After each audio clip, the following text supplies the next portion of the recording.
Hello friends, change the goal के इस online platform पे आपका स्वागत है। आज हम आपसे डिस्कस करने वाले हैं सूचना सहायक वैकेंसी के रिजल्ट के बारे में, जो अभी वर्तमान में ही बोर्ड के द्वारा जारी किया गया है। यह रिजल्ट जो बोर्ड ने जारी किया है वो टाइपिंग का रिजल्ट है और अब क्या होगा, डॉक्यूमेंट वेरिफिकेशन होना है। तो उस रिजल्ट के अंदर बोर्ड ने अपनी पुरानी शैली को बदलते हुए जो उसने कहा था कि अब हम रिजल्ट मेरिट वाइज जारी करेंगे, रैंक वाइज जारी करेंगे और रैंक के अंदर भी श्रेणीवार रैंकें जो है वो जारी की गई हैं।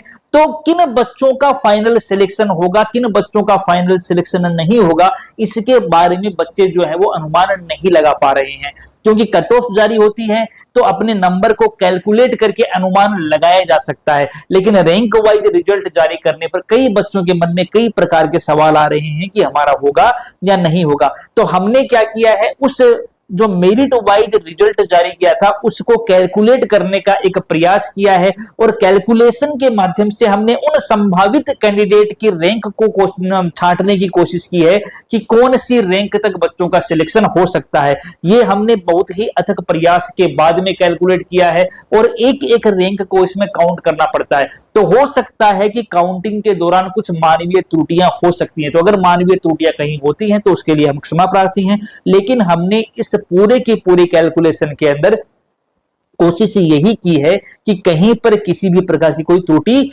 ना हो। तो सबसे पहले हम इस सूचना सहायक वैकेंसी के बारे में बात कर लेते हैं कि इस वैकेंसी का नोटिफिकेशन कब आया था। इस वैकेंसी का जो फर्स्टली नोटिफिकेशन आया था, पहली बार नोटिफिकेशन आया था, वो जनवरी 2023 के अंदर बोर्ड के द्वारा इसका नोटिफिकेशन जारी किया गया था। इसकी जो एग्जाम बोर्ड के द्वारा कंडक्ट की गई थी वो 21 जनवरी 2024 को बोर्ड के द्वारा इसकी एग्जाम जो थी वो कंडक्ट की गई थी और एग्जाम का जो रिजल्ट आया था वो 1 जुलाई 2024 को, यानी कि जो रिटन एग्जाम बोर्ड के द्वारा लिया गया था उसका रिजल्ट बोर्ड के द्वारा 1 जुलाई 2024 को जारी किया गया था। और वर्तमान में बोर्ड के द्वारा जो टाइपिंग टेस्ट लिया गया था उस टाइपिंग टेस्ट का रिजल्ट जो है वो जारी कर दिया गया है और जो रिजल्ट जारी किया गया है उसके अंदर श्रेणीवार वरीयता बोर्ड के द्वारा जारी की गई है। ये तो थी उस सूचना सहायक वैकेंसी के बारे में, कब उसका नोटिफिकेशन आया और कब टाइपिंग टेस्ट का रिजल्ट आया, उन सारी चीजों की इंफॉर्मेशन।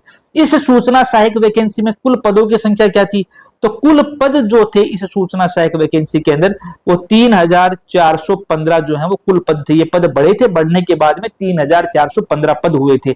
इसके अंदर अगर हम बात करें नॉन टीएसपी की, तो नॉन टीएसपी के जो पदों की संख्या थी वो थी 3065 पद थे। और अगर हम टीएसपी कोटे की बात करें तो टीएसपी के अंदर पदों की संख्या थी 353। मींस नॉन टीएसपी के 3065 पद और टीएसपी के 353 पद, दोनों को आप ऐड करोगे तो टोटल पदों की संख्या 3415 पद जो होती है वो हो जाती है। अब हम बात करेंगे एक एक कैटेगरी की। पहले हम नॉन टीएसपी की बात करते हैं कि नॉन टीएसपी जो है उस नॉन टीएसपी के अंदर कौन सी रैंक तक कैंडिडेट का सिलेक्शन जो है वो हो सकता है। ठीक है, किसकी बात करते हैं, नॉन टीएसपी की बात कर लेते हैं। नॉन टीएसपी में पहली कैटेगरी जो हमारे पास आती है वो आती है हमारी जनरल कैटेगरी। जो जनरल कैटेगरी थी उस जनरल कैटेगरी के अंदर कुल पदों की संख्या जनरल कैंडिडेट कितनी थी, 1006 पद थे। फीमेल के पदों की संख्या कितनी थी, 287 पद फीमेल के थे। विडो जो थे वो कितने थे, 115 पद विडो के थे। और डाइवोर्स्ड या परित्यक्ता महिलाएं जो है उनके पदों की संख्या कितनी थी, 28 जो है उनके पदों की संख्या थी। अब अगर हम बात करें जनरल कैंडिडेट के बारे में, तो जनरल के, ठीक है, जो जनरल कैंडिडेट हैं उनका सिलेक्शन कहां तक होगा भाई, ये 1006 रैंक जो है वो किसकी है, जनरल की है। तो जनरल कैंडिडेट जो रैंक 1006 तक आ रहे हैं वो अपने आप को फाइनल सिलेक्शन के लिए सेफ मान सकते हैं। कितने कैंडिडेट, 1006 तक जिनकी रैंक आ रही है वो सारे के सारे जनरल कैंडिडेट फाइनल सिलेक्शन के लिए अपने को सेफ मान सकते हैं। ठीक है, अब इस 1006वीं रैंक तक भी क्या हुआ कि जनरल के अंदर क्या होता है, ये जनरल है, ओपन कंपटीशन इन सीटों पर, तो हर कैटेगरी के कैंडिडेट आ सकते हैं। ओबीसी के, एससी के, एसटी के, हर कैटेगरी के कैंडिडेट क्या होते हैं, इन सीटों पर आ सकते हैं। तो इन जनरल सीटों के ऊपर ईडब्ल्यूएस जो था उनके 157 कैंडिडेट ने क्वालिफाई किया है। जो 390 सीटों पर ओबीसी कैंडिडेट ने क्वालिफाई किया है। ठीक है, 36 सीटों पर एससी कैंडिडेट ने क्वालिफाई किया है।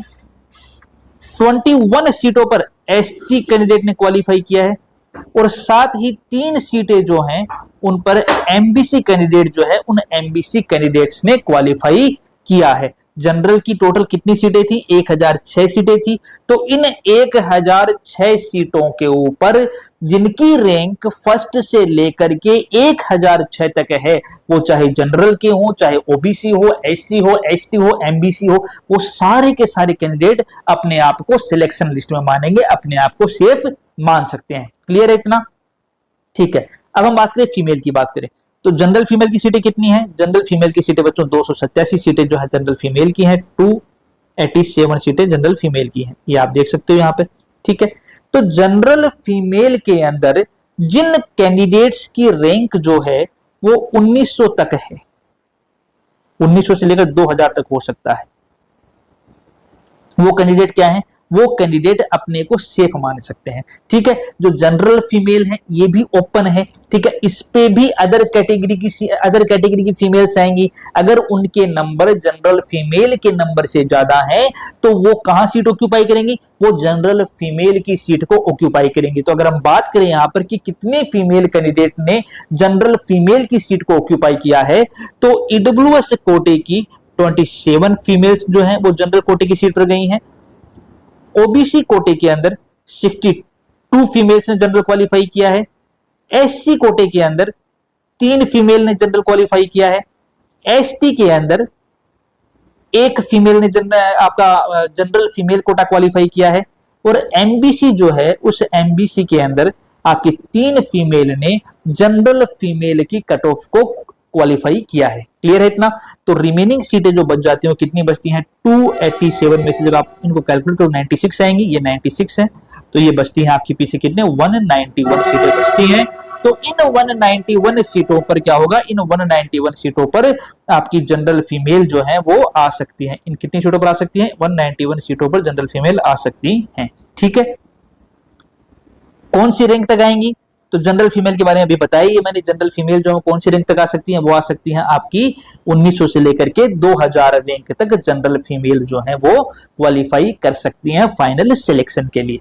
ठीक है। अब हम बात कर लेते हैं ईडब्ल्यूएस की बात कर लेते हैं। ईडब्ल्यूएस कोटे के अंदर क्या है? जो ईडब्ल्यूएस है, जो इकोनॉमिकल वीकर सेक्शन है। ठीक है। इकोनॉमिकल वीकर सेक्शन की जो सीटों की संख्या थी, जनरल कैंडिडेट की संख्या थी आपकी 215, फीमेल की थी आपकी 61, विडो की थी आपकी 24 और डाइवोर्स जो था उनकी कितनी थी? आपकी 6 सीटें डाइवोर्स कोटे की थी। ठीक है। ईडब्ल्यूएस कैटेगरी के अंदर वो जनरल कैंडिडेट जिनकी रैंक 2251 तक है, कहां से काउंट करोगे? देखो जो 1006 तक है उसमें तो सभी कैटेगरी आ रही हैं, क्योंकि जनरल ओपन है वहां पे। तो आपकी ईडब्ल्यूएस अगर जनरल को क्वालिफाई कर जाती है तो भी वहीं पर काउंट होगी। तो आपको काउंट करना है 1006 के आगे 215 ईडब्ल्यूएस कैंडिडेट को। 1006 के आगे 215 ईडब्ल्यूएस कैंडिडेट काउंट करने पर रैंक लगभग 2251 तक आती है। तो ईडब्ल्यूएस के अंदर जिनकी रैंक जो है वो 2251 तक आती है, वो कैंडिडेट जो है वो फाइनल सिलेक्शन की लिस्ट में शामिल हो सकते हैं। ठीक है। दूसरी बात करें यहां पे फीमेल कोटे की, कि फीमेल के अंदर कितने होंगे? फीमेल जो है उन फीमेल के अंदर जिनकी रैंक 3731 तक है, ऐसी फीमेल जिनकी रैंक क्या है? जिनकी रैंक 3731 तक आ रही है, वो क्या हो सकती हैं? वो फाइनल सिलेक्शन के अंदर शामिल हो सकती हैं। अगर हम जनरल कोटे की बात करें ईडब्ल्यूएस के अंदर, तो ईडब्ल्यूएस में जनरल कोटे के अंदर जो आपके क्वालिफाई कैंडिडेट हैं जिन्होंने जनरल क्वालिफाई किया ईडब्ल्यूएस के अंदर, वो कितने हैं? 157 है। मतलब इसके अंदर आपकी फीमेल्स भी हैं, जो ईडब्ल्यूएस फीमेल है उन्होंने भी तो ईडब्ल्यूएस जनरल कोटे को फाइट किया है, उन्होंने भी तो ईडब्ल्यूएस जनरल को क्वालिफाई किया है। तो 157 ने क्या किया? पर जनरल क्वालिफाई किया है। उसके बाद जो फीमेल बचती हैं वो अपने कोटे की सीट पर जा रही हैं, ईडब्ल्यूएस से फीमेल कोटे की सीट पर जाएंगी। तो वो 3731 रैंक तक जो भी ईडब्ल्यूएस की फीमेल हैं वो सिलेक्ट हो सकती हैं। ये किसकी बात होगी? ये ईडब्ल्यूएस की बात होगी। अगली बात कर लेते हैं हम हमारी ओबीसी कोटे की बात कर लेते हैं। ओबीसी, ठीक है, अदर बैकवर्ड कास्ट की बात कर लेते हैं कि अदर बैकवर्ड कास्ट जो है उसके अंदर सिलेक्शन कैसे होगा। तो जो ओबीसी है उस ओबीसी के अंदर जो सीटें थी वो 178 सीटें थी जनरल पे, ठीक है। फीमेल्स की सीटें जो थी वो 51 सीटें जो थी वो फीमेल की थी। विडो जो थी वो 20 सीटें थी, और डाइवोर्स्ड कोटे की सीटें जो थी वो आपकी 5 सीटें जो है वो डाइवोर्स्ड कोटे की यहां पर सीटें हैं, ठीक है। तो यहां पर कितने कैंडिडेट जो हैं वो कौन सी रैंक तक क्वालिफाई हो सकते हैं? तो जनरल की अगर हम बात करें तो यहां पर जिनकी रैंक जो है वो 1452 तक आ रही है, वो 1452 तक वाली रैंक के जो कैंडिडेट हैं वो उनका फाइनल लिस्ट में नाम आ सकता है। ये एक संभावित लिस्ट है, हम बार बार बोल रहे हैं संभावित लिस्ट। संभावित क्यों बोल रहे हैं? संभावित इसलिए बोल रहे हैं कि जिन्होंने इस पूरी वैकेंसी के दौरान एक बार भी रिजर्वेशन का फायदा ले लिया है, बेनिफिट का, रिजर्वेशन का बेनिफिट ले लिया है, फिर वो कैटेगरी रिजर्वेशन का बेनिफिट नहीं ले पाएंगे। जैसे अगर किन्होंने एज रिलैक्सेशन के अंदर आपके रिजर्वेशन का बेनिफिट लिया है तो उस कंडीशन के अंदर वो जनरल क्वालिफाई नहीं माने जाएंगे, वो उसी कैटेगरी के अंदर ही अपनी रैंक को ऑक्यूपाई करेंगे जिस कैटेगरी से वो फॉर्म फिलअप कर रहे हैं। तो पूरी वैकेंसी के दौरान अगर आपने कहीं भी रिजर्वेशन का बेनिफिट एक बार ले लिया तो आपको दूसरी बार रिजर्वेशन का बेनिफिट वहां पर नहीं मिलने वाला है। इस बात की आप गांठ बांध लीजिए। इसीलिए हम बार बार संभावित बोलते हैं, क्योंकि डॉक्यूमेंट वेरिफिकेशन के दौरान जब वो डॉक्यूमेंट चेक करते हैं तो उनके पास प्रॉपर इंफॉर्मेशन होती है किसने रिजर्वेशन का फायदा पहले उठाया है और किसने रिजर्वेशन का फायदा नहीं उठाया। जिन्होंने उठा लिया रिजर्वेशन का फायदा वो अपनी कैटेगरी की सीटें ऑक्यूपाई करेंगे, जिन्होंने नहीं उठाया है और जनरल क्वालिफाई किया है तो वो जनरल की सीटों को ऑक्यूपाई करेंगे। इसलिए हम बार बार संभावित बोल रहे हैं, ठीक है। तो यहां पर ओबीसी के अंदर जिनकी रैंक 1452 तक आ रही है वो अपने आप को सेफ मान सकते हैं। अगर यहीं पर हम फीमेल की बात करें तो फीमेल के अंदर जिनकी रैंक लगभग 2000 के आसपास है वो अपने आप को क्या मान सकते हैं? अपने आप को सेफ मान सकते हैं, ठीक है।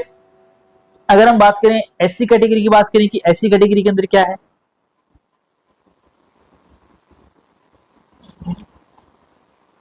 अगर हम बात करें एससी कैटेगरी के अंदर जो हमारी अनुसूचित जाति है, एससी कैटेगरी के अंदर क्या है? एससी कैटेगरी जो है उसमें जनरल की जो सीटें हैं वो 283 सीट जो है वो जनरल की हैं। जो फीमेल्स हैं उनकी सीटें जो हैं वो 81 सीटें हैं। जो विडो हैं उनकी सीटें जो हैं वो 32 सीटें हैं, और जो डाइवोर्स्ड हैं उनकी सीटें जो हैं वो 8 सीटें हैं, ठीक है। तो इसके अंदर अगर हम बात करें कि जनरल सीट पे सिलेक्शन कहां तक हो सकता है, तो जो कैंडिडेट रैंक 3687 तक आ रहे हैं वो संभावित रूप से सिलेक्ट हो सकते हैं फाइनल लिस्ट के अंदर, डीवी के बाद में जो फाइनल लिस्ट आएगी उसमें, ठीक है।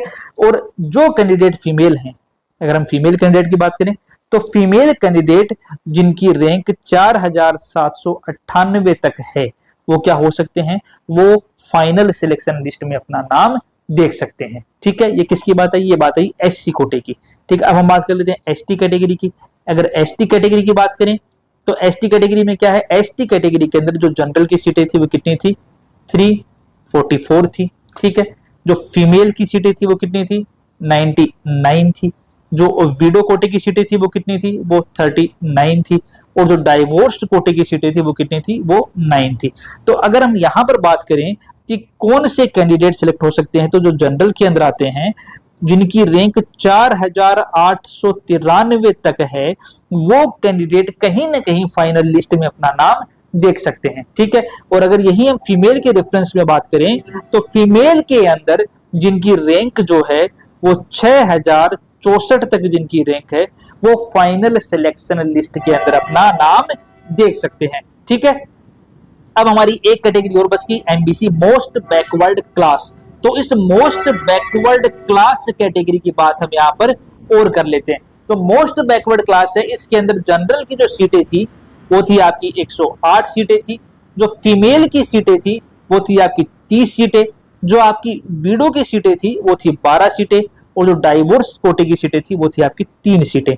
तो इसमें अगर हम बात करें तो जनरल जो ओपन थी उसके ऊपर आपको दिखेगा 3958 रैंक तक के कैंडिडेट जो हैं वो सेलेक्ट हो सकते हैं। और अगर हम फीमेल की बात करें तो फीमेल के अंदर जिन फीमेल की रैंक 5817 तक आ रही है वो अपने आप को सेफ मान सकती हैं। ये हो गया हमारा कैटेगरी वार विश्लेषण।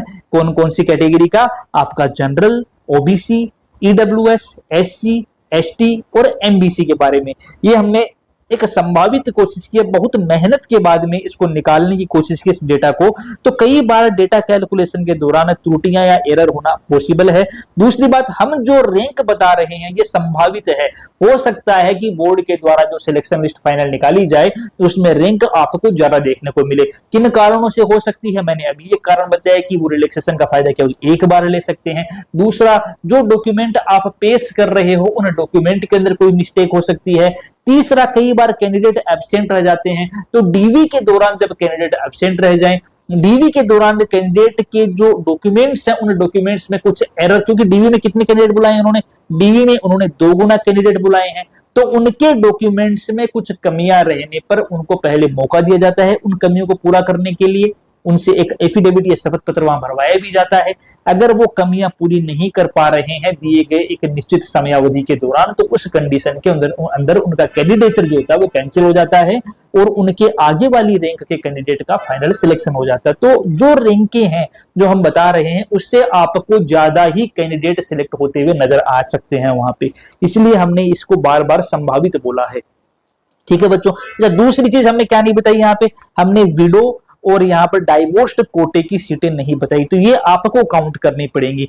जो विडो और डाइवोर्स कोटे की सीटें हैं उनको काउंट कैसे करना है? उनको सिंपली काउंट करना है कि जो आपकी रैंक 1006 तक है। देखो, जो जनरल कोटे की सीटें हैं वो तो ओपन है, उन पर तो सभी कोटे की फीमेल्स आएंगी, विडो और डाइवोर्स। उसके बाद जो बचती हैं उनको आपको काउंट करना पड़ेगा, और काउंट करने के बाद में आप अपनी रैंक जो है वो आइडेंटिफाई कर सकते हैं, कैलकुलेट कर सकते हैं कि उनका फाइनल सिलेक्शन होना है या नहीं होना है। ठीक है, तो बच्चों हमने कोशिश की आपको सूचना सहायक वैकेंसी के अंदर फाइनल सिलेक्शन के अंदर होने वाले कैंडिडेट्स के नाम के बारे में, उनके कौन कौन सी रैंक वाले कैंडिडेट के बारे में जो फाइनल सिलेक्शन लिस्ट में शामिल हो सकते हैं। अगर आपको हमारा प्रयास अच्छा लगा है तो आप हमारे चैनल पर जाकर सब्सक्राइब का बटन दबा सकते हैं और इस वीडियो को शेयर भी कर सकते हैं। जितनी प्रयास हमने वीडियो को बनाने में की है, आपको उतनी मेहनत तो इस चीज में लगनी नहीं है।